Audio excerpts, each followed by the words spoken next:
Okay, here's another one. That one's to Scott Joplin. We did a vlog on that a little while ago. Okay, here's another one. This one's interesting. I'm trying to get my shadow out of the way. It's all part of the Bronzeville Walk of Fame. Joseph J. Jordan, 1882 to 1971, ragtime composer, music publisher, real estate developer, established president for copyright protection, 1917. Dig that. And this is a historic black church. It's heartbreaking when you see things like that with the holes in the roof. It's kind of seen its better days. I guess it was originally First Baptist, but it's right around the corner from our destination. So it's built 1870, I think 76, 75, something like that. It's perhaps the only building in the block that still survived. 459 East 31st Street. This is the location of the Royal Gardens, the famous Royal Gardens. But before it was called the Royal Gardens, there was another dance hall here. It was pretty much a whites-only dance hall, whites musicians. And it closed down because 2 cops ended up getting killed here or shot here. And the city didn't allow it to reopen. But, how politics works, all things can be undone. Originally, that dance hall, I'm talking before it became Royal Gardens and Lincoln Gardens. It opened early 20th century, and it was the South Side's largest dance hall. 1,000 people could be held on that floor. And then here comes 1918. You have Virgil Williams and William Bottoms. They got the politicians to change that ordinance, not allowing any more entertainment here. This would have been the time of Bill Johnson. We're talking about Big Bill Johnson, association with Al Capone and this type. Now, Big Bill Thompson, I'm sorry.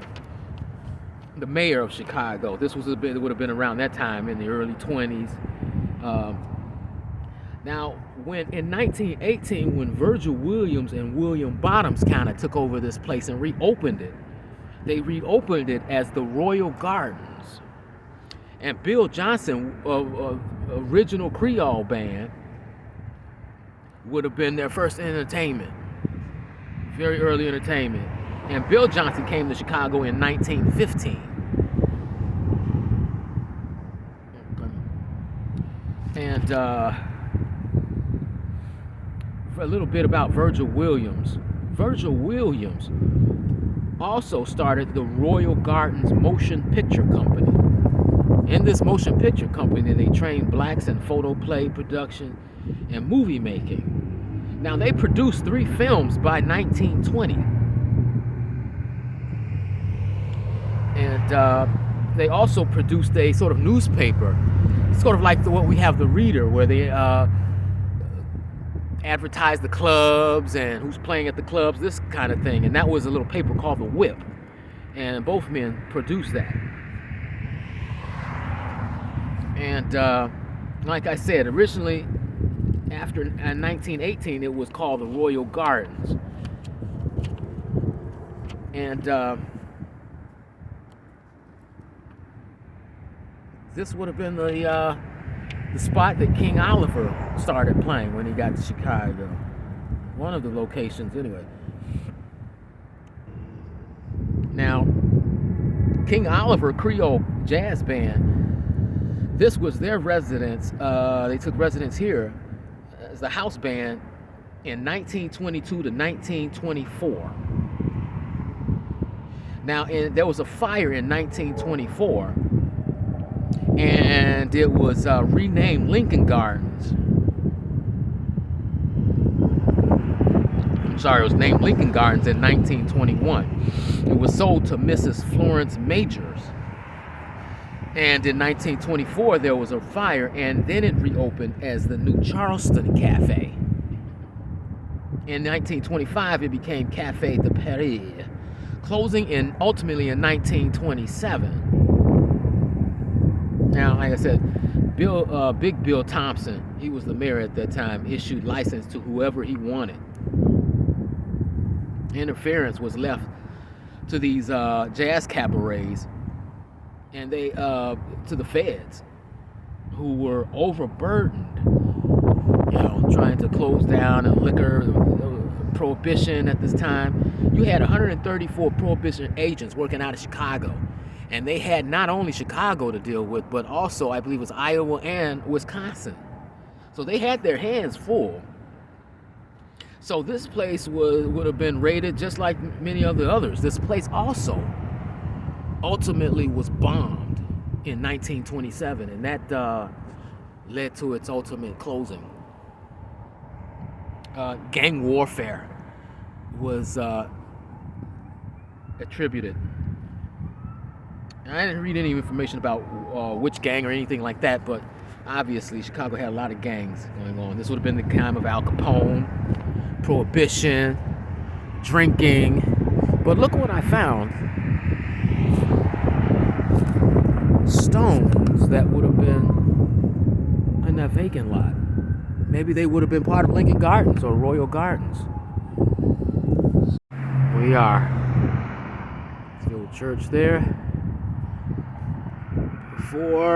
This would have been roughly 459 East 31st Street. Now a part of Lake Meadows Apartments complex.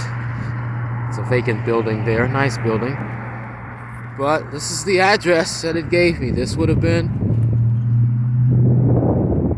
Royal Gardens Cafe or Lincoln Gardens. This would have been more popularly known as the spot where King Oliver played. And he brought his young student with him a little while later, Louis Armstrong. This is the location. Royal Gardens. Had another few names as well. Royal Gardens Cafe, Lincoln Gardens. A lot has changed. Everything is gone.